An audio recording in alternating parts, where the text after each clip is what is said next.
ರಾಮಾಪುರ ಸುಂದರವಾದಂಥ ಊರಾಗಿತ್ತು. ಎಷ್ಟು ದೂರದವರೆಗೂ ಕಣ್ಣು ಹಾಯಿಸಿದ್ರೂ ಹಚ್ಚ ಹಸಿರಾದಂಥ ಹೊಲ ಗದ್ದೆಗಳು, ಪ್ರತಿಯೊಂದು ಮನೆಯಲ್ಲಿನೂ ಹಸು ಕರುಗಳು. ಒಂದು ರೀತಿ ದೈವದ ಸಂಕೇತ ಅಂತ ಹೇಳಿದ್ರೂ ತಪ್ಪಾಗೋದಿಲ್ಲ. ಅರೆ, ಇಲ್ಲಿ ನೋಡಿ, ಇವನೇ ನನ್ನ ಅತ್ತೆ ಮಗ ಪ್ರವೀಣ. ಹೆಸರಿಗೆ ತಕ್ಕ ಹಾಗೆ ಆಟ ಪಾಠದಲ್ಲಿ ಕೂಡ ಪ್ರವೀಣನೇ ಆಗಿದ್ದ. ಮನೆಯಲ್ಲಿ ಮೊದಲನೇ ಮಗ ಆಗಿದ್ದರಿಂದ ಎಲ್ಲರಿಗೂ ಇವನು ಅಂದರೆ ತುಂಬಾ ಪ್ರೀತಿ. ಅಪ್ಪ ಅಮ್ಮ ಅಂತೂ ಇವನು ಬೇಕು ಅಂದಿದ್ನ ಕೇಳೋಕ್ಕೂ ಮೊದಲನೇ ಕೊಡಿಸ್ತಾ ಇದ್ರು. ಏನು ಸ್ನೇಹಿತರೆ, ನಂಬಿಟ್ರಾ? ಮಿಡಿಲ್ ಕ್ಲಾಸ್ ಲೈಫಲ್ಲಿ, ಅದು ಗಂಡು ಮಕ್ಕಳಿಗೆ ಈ ಥರ ರಾಜ ಮರ್ಯಾದೆ ಎಲ್ಲಾದರೂ ಉಂಟೆ? ಆ್ಯಕ್ಚುಲಿ ಪ್ರವೀಣ ತುಂಬಾ ತುಂಟಾಗಿದ್ದ. ಯಾವಾಗಲೂ ಒಂದಷ್ಟು ಹುಡುಗರ ಗುಂಪಿನ ಜೊತೆ ಕಾಲ ಕಳೆಯೋದು, ಆಟ ಆಡೋದು, ಒಂದಷ್ಟು ಜಗಳಗಳನ್ನು ಮಾಡ್ಕೊಳ್ಳೋದು ಇವನು ಹೆಚ್ಚಾಗಿ ಮಾಡ್ತಾ ಇದ್ದಂತಹ ಕೆಲಸ.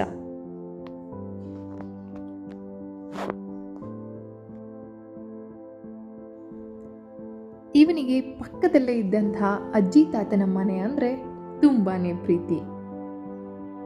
ಅಷ್ಟಕ್ಕೂ ಅಜ್ಜಿ ತಾತ ಇದ್ದಿದ್ದು ತಿಮ್ಮಾಪುರದಲ್ಲಿ. ಈ ರಾಮಾಪುರಕ್ಕೂ ತಿಮ್ಮಾಪುರಕ್ಕೂ ಸರಿಸುಮಾರು ಒಂದು 4 ಕಿಲೋಮೀಟರ್ಗಳ ಅಂತರ ಇತ್ತು. ಇವನು ಆಗಾಗ್ಗೆ ತಿಮ್ಮಾಪುರದಲ್ಲಿದ್ದಂಥ ಅಜ್ಜಿ ತಾತನ ಮನೆಗೆ ಯಾವಾಗಲೂ ಹೋಗ್ತಾ ಇದ್ದ. ಅವ್ರ ಜೊತೆ ಆಟ ಆಡೋದು, ಕಾಲ ಕಳೆಯೋದು ಅಂದರೆ ಇವನಿಗೆ ತುಂಬಾ ಇಷ್ಟ. ಅದರಲ್ಲೂ ಅಜ್ಜಿ ತಾತನಿಗಂತೂ ಮೊಮ್ಮಗ ಅಂದರೆ ತುಂಬಾ ಪ್ರೀತಿ ಇತ್ತು.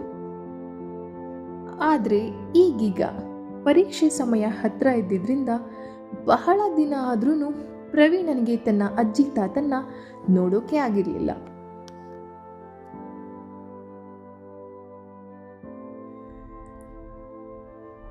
ಪ್ರವೀಣನ ಎಷ್ಟೋ ಸ್ನೇಹಿತರ ಹತ್ರ ಸೈಕಲ್ ಇತ್ತು. ಇವನಿಗೂ ಕೂಡ ಹೇಗಾದರೂ ಮಾಡಿ ಸೈಕಲ್ನ ತಗೊಳ್ಳೇಬೇಕು ಅನ್ನೋ ಹುಚ್ಚು ಇತ್ತು. ಅದೇ ಸಮಯಕ್ಕೆ ಪ್ರವೀಣನ ಹುಟ್ಟುಹಬ್ಬನೂ ಬಂತು. ಹಾಗೋ ಹೀಗೋ ಮಾಡಿ ಗೋಗರ್ದು ಅಪ್ಪ ಅಮ್ಮನ ಹತ್ರ ಕಾಡಿ ಬೇಡಿ ಒಂದು ಸೈಕಲ್ ತಗೊಂಡಿರ್ತಾನೆ. ಹೇಗಾದರೂ ಸರಿ, ಇವತ್ತು ಈ ಸೈಕಲ್ನ ಅಜ್ಜಿ ತಾತಂಗೆ ತೋರಿಸ್ಲೇಬೇಕು ಅಂತ ನಿರ್ಧಾರನೂ ಮಾಡ್ಕೋತಾನೆ. ಆದರೆ ಮನೇಲೇನಾದರೂ ಸುಳ್ಳು ಹೇಳಬೇಕಲ್ವಾ? ಇದೇ ವಿಷಯವಾಗಿ ಅಮ್ಮನ ಹತ್ರ, ಅಮ್ಮ, ರವಿ ಮನೇಲಿ ಸ್ವಲ್ಪ ಜಾಸ್ತಿ ಟೈಮ್ ಓದ್ಕೊಂಡು ಮನೆಗೆ ಸ್ವಲ್ಪ ಲೇಟಾಗಿ ಬರ್ತೀನಿ ಅಂತ ಒಂದು ಕಥೆನೂ ಹೇಳಿ ಒಪ್ಸಿರ್ತಾನೆ. ಸರಿ ಸುಮಾರು ಸಂಜೆ 7 ಗಂಟೆಗೆ ತುಂಬ ಖುಷಿಯಿಂದ ತನ್ನ ಅಂಬಾರಿ ಜೊತೆಲಿ ಸವಾರಿನ ಶುರು ಮಾಡ್ತಾನೆ ಈ ನಮ್ಮ ಪ್ರವೀಣ. ಈ ರಾಮಾಪುರಕ್ಕೂ ತಿಮ್ಮಾಪುರಕ್ಕೂ ನಡುವೆ ಒಂದು ಹೊಳೆ ಇರುತ್ತೆ. ರಾಮಾಪುರದಿಂದ ತಿಮ್ಮಾಪುರಕ್ಕೆ ಹೋಗೋ ಜನ, ತಿಮ್ಮಾಪುರದಿಂದ ರಾಮಾಪುರಕ್ಕೆ ಬರುವಂಥ ಜನ ಈ ಹೊಳೆಯನ್ನು ದಾಟ್ಕೊಂಡೇ ಹೋಗ್ತಾ ಬರ್ತಾ ಇರಬೇಕಾಗಿರುತ್ತೆ. ತನ್ನ ಪ್ರಯಾಣವನ್ನು ಮುಂದುವರಿಸಿ ರಾಮಾಪುರದಿಂದ ತಿಮ್ಮಾಪುರಕ್ಕೆ ಸರಿಸುಮಾರು 2.5 ಕಿಲೋಮೀಟರ್ ಅಷ್ಟು ದೂರ ಪ್ರವೀಣ ಪ್ರಯಾಣವನ್ನು ಬೆಳೆಸಿರ್ತಾನೆ. ಹೀಗೆ ಹೇಗಾದರೂ ನನ್ನ ಹುಟ್ಟುಹಬ್ಬ, ಅಜ್ಜಿ ತಾತನಿಗೆ ಹೇಳಿದರೆ ಅವ್ರ ಕಡೆಯಿಂದನೂ ಏನಾದರೂ ಸಿಕ್ಕೇ ಸಿಗುತ್ತೆ ಅನ್ನೋ ಖುಷಿಯಿಂದ ಯೋಚನೆ ಮಾಡ್ತಾ ಬರ್ತಾ ಇರ್ತಾನೆ. ಹೀಗೆ ಬರುವಾಗ ಅವನು ಆ ಹೊಳೆಯನ್ನು ಸಮೀಪಿಸ್ತಾನೆ. ತಕ್ಷಣ ಅವನ ಸೈಕಲ್ನ ಚೈನ್ ಬಿಚ್ಚಿ ಹೋಗುತ್ತೆ. 1 ಸೆಕೆಂಡ್ ಸೈಕಲಿಂದ ಕೆಳಗಡೆ ಇಳಿದು ಆ ಚೈನನ್ನು ಮತ್ತೆ ವಾಪಸ್ ಹಾಕ್ಕೊಂಡು ಪ್ರವೀಣ ತನ್ನ ಪ್ರಯಾಣವನ್ನು ಶುರು ಮಾಡೋದಕ್ಕೆ 2 ಹೆಜ್ಜೆ ಮುಂದೆ ಹೋಗ್ತಾನೆ. ಇನ್ನೇನು 2 ಹೆಜ್ಜೆ ತುಳಿತಿದ್ದ ಹಾಗೇನೆ ಸೈಕಲ್ ಚೈನ್ ಮತ್ತೆ ಬಿಚ್ಕೊಳ್ಳೋಕೆ ಶುರು ಆಗುತ್ತೆ. ಅರೆ, ಇದೇನಾಗಿದೆ? ಕತ್ತಲೆ ಇದೆ ಅಲ್ವಾ, ಮೇ ಬಿ ನಾನೇ ಸರಿಯಾಗಿ ಹಾಕಿಲ್ವೇನೋ ಅಂತ ಮತ್ತೆ ಸೈಕಲಿಂದ ಕೆಳಗಡೆ ಇಳಿದು ಮತ್ತೆ ಚೈನನ್ನು ಹಾಕ್ಕೋತಾನೆ. ಎಲ್ಲನೂ ಸರಿ ಇದೆಯಾ ಅಂತ ಒಮ್ಮೆ ಚೆಕ್ ಮಾಡಿ ನೋಡ್ಕೊಳ್ತಾನೆ. ಎಲ್ಲನೂ ಕರೆಕ್ಟಾಗಿತ್ತು. ಅಲ್ಲಿಂದ ಹೊರಟಂಥ ಪ್ರವೀಣ 2 ಹೆಜ್ಜೆ ಸೈಕಲ್ನ ತುಳಿತಾ ಇದ್ದ ಹಾಗೇನೆ ಸೈಕಲ್ ಚೈನ್ ಮತ್ತೆ ಬಿಚ್ಕೊಳ್ಳುತ್ತೆ. ಪ್ರವೀಣನಿಗೆ ಈ ಬಾರಿ ಗಾಬರಿ ಆಗುತ್ತೆ. ಅರೆರೆ, ಇದೇನಿದು? ನಾನು ಇವತ್ತಾನೇ ಹೊಸ ಸೈಕಲ್ನ ಕೊಡಿಸ್ಕೊಂಡಿದ್ದೀನಿ. ಇದು ಹೇಗಾಗೋದಕ್ಕೆ ಸಾಧ್ಯ? ಯಾಕೆ ಈ ಥರ ಪದೇ ಪದೇ ಆಗ್ತಾ ಇದೆ ಅಂತ ಯೋಚನೆ ಮಾಡೋಕ್ಕೆ ಶುರು ಮಾಡ್ತಾನೆ. ಸರಿ, ಇನ್ನೊಮ್ಮೆ ನೋಡಿ ಚೈನ್ ಹಾಕ್ಕೊಳ್ಳೋಣ ಅಂತ ಅಲ್ಲೇ ಕುತ್ಕೊಂಡು ಚೈನನ್ನು ರಿಪೇರಿ ಮಾಡ್ಕೊಳ್ಳೋದಕ್ಕೆ ಶುರು ಮಾಡ್ತಾನೆ.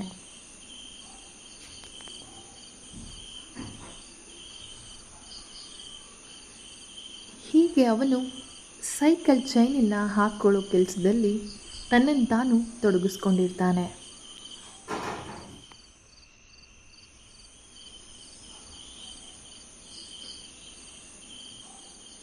ಇದ್ದಕ್ಕಿದ್ದ ಹಾಗೆ ಜೋರಾಗಿ ಗಾಳಿ ಬೀಸೋಕೆ ಶುರುವಾಗುತ್ತೆ. ಜೊತೆಯಲ್ಲಿ ನಿಧಾನವಾಗಿ ಮಳೆ ಹನಿಗಳು ಕೂಡ ಬೀಳೋಕೆ ಪ್ರಾರಂಭ ಆಗುತ್ತೆ. ಪ್ರವೀಣನ್ಗೆ ಏನು ಮಾಡೋದು ಅಂತ ಗೊತ್ತಾಗೋದಿಲ್ಲ. ಇನ್ನೇನು ಸೈಕಲ್ ಶುರು ಮಾಡಬೇಕು, ಮಳೆ ಬೇರೆ ಸಮೀಪಿಸ್ತಾ ಇದೆ, ಹೇಗಾದರೂ ಮಾಡಿ ಮೊದಲು ಮನೆ ಸೇರ್ಕೋಬೇಕು ಅನ್ನೋದು ಅವನ ಯೋಚನೆ ಆಗಿರುತ್ತೆ. ಇದೇ ಸಮಯದಲ್ಲಿ ಅವನ ಕಿವಿ ಹತ್ರ ಯಾರೋ ಪಿಸ್ಕುಡುವಂತಹ ಶಬ್ದ, ಹಕ್ಕಿಗಳ ಕೀರಾಟ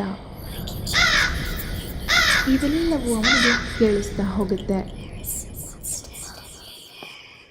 ಸೈಕಲ್ ಚೈನನ್ನು ಅಲ್ಲಿ ಬಿಟ್ಟಂತಹ ಪ್ರವೀಣ ನಿಧಾನವಾಗಿ ಎದ್ದು ನಿಂತು ಆ ಧ್ವನಿಯತ್ತ ಒಂದು ಕ್ಷಣ ಕಿವಿಗೊಡ್ತಾನೆ. ದೂರದಲ್ಲಿ ಯಾರೋ ಹೆಂಗಸು ಅಳುತ್ತಾ ಇರುವಂತಹ ಶಬ್ದ. ಆರಂಭದಲ್ಲಿ ಇವನಿಗೆ ಸ್ವಲ್ಪ ಭಯ ಅನಿಸಿದ್ದೇನೋ ನಿಜ, ಆದರೂ ಇವನು ಹೆದರೋದಿಲ್ಲ. ಧೈರ್ಯವಾಗಿ ಆ ಧ್ವನಿಯ ಬೆನ್ನತ್ತಿ ಹೆಜ್ಜೆಗಳನ್ನು ಹಾಕೋದಕ್ಕೆ ಶುರು ಮಾಡ್ತಾನೆ.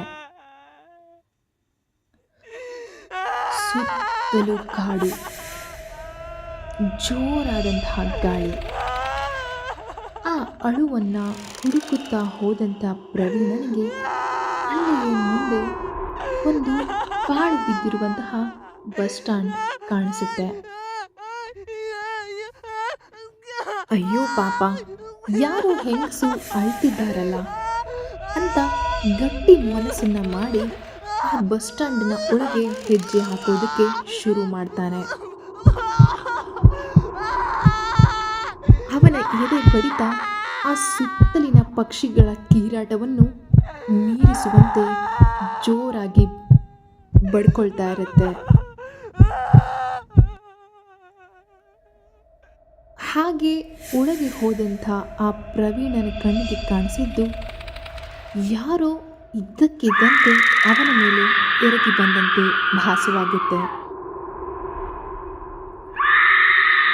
ತಕ್ಷಣ ಜೋರಾಗಿ ಅಲ್ಲಿಂದ ಕಿರಿಚಿದವನೇ ಉಸಿರನ್ನು ಬಿಗಿ ಹಿಡಿದು ಓಡಿ ಬಂದು ತನ್ನ ಸೈಕಲನ್ನು ಹತ್ತಿ ಅಲ್ಲಿಂದ ಪರಾರಿಯಾಗ್ತಾನೆ. ಹೀಗೆ ಒಂದೇ ಉಸಿರಿನಿಂದ ಬಂದಂತಹ ಪ್ರವೀಣ ಸೀದಾ ಬಂದು ಅಜ್ಜಿ ಮನೆಯನ್ನು ತಲುಪ್ತಾನೆ.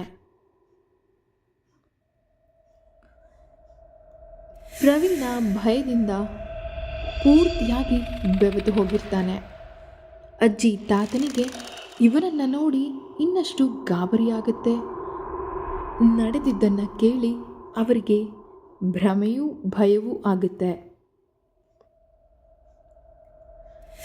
ಆದರೂ ಅವನಿಗೆ ಮನಸ್ಸಲ್ಲಿ ಯಾವುದೇ ರೀತಿಯಂತಹ ಭಯವು ಹುಟ್ಟುಹಾಕೋದು ಬೇಡ ಅಂತ ಯೋಚನೆ ಮಾಡಿ, ಅದೆಲ್ಲ ನಿನ್ನ ಭ್ರಮೆಯಷ್ಟೇ, ಆ ಥರದ್ದು ಯಾವುದೂ ಇಲ್ಲ ಅಂತ ಏನೋ ಒಂದು ರೀಸನ್ನನ್ನು ಹೇಳಿ ಅವನನ್ನು ಸಮಾಧಾನ ಮಾಡ್ತಾರೆ. ಈ ಕಡೆ ಅಜ್ಜಿ ತಾತ ಇಬ್ಬರೇ ಒಳಗೊಳಗೆ ತುಂಬಾ ಮಾತಾಡ್ಕೋತಾ ಇರ್ತಾರೆ. ಇದನ್ನೆಲ್ಲ ನೋಡಿದಂತಹ ಪ್ರವೀಣನಿಗೆ ಇಷ್ಟಕ್ಕೂ ತನಗಾದಂತಹ ಅನುಭವ ಏನು ಅನ್ನೋದು ನಿಜಕ್ಕೂ ತಿಳಿಯದೇ ಹೋಗುತ್ತೆ. ತನ್ನ ಜೊತೆ ನಡೆದಂತಹ ಘಟನೆ ನಿಜಾನ ಅಥವಾ ನನ್ನ ಭ್ರಮೆನ ಅನ್ನೋ ಗೊಂದಲ ಇದೆಲ್ಲ ನನ್ನ ಭ್ರಮೆ ಅಥವಾ ಗೊಂದಲ ಅಂತ ಅಂದ್ಕೊಳ್ಳೋದೇ ಆದರೆ ಆ ಸೈಕಲ್ ಚೈನನ್ನು ನಾನು ಹಾಕೇ ಇರಲಿಲ್ವಲ್ಲ. ಆ ಭಯದಲ್ಲಿ ಓಡಿ ಬಂದು ಸೈಕಲ್ ಹತ್ತಿದ ನಾನು ಮನೆಯನ್ನು ತಲುಪಿದ್ದಾದರೂ ಹೇಗೆ ಅನ್ನೋ ಗೊಂದಲ ಇನ್ನಷ್ಟು ಗಟ್ಟಿಯಾಗಿ ಉಳ್ಕೊಳ್ಳೋಕ್ಕೆ ಶುರು ಆಗುತ್ತೆ.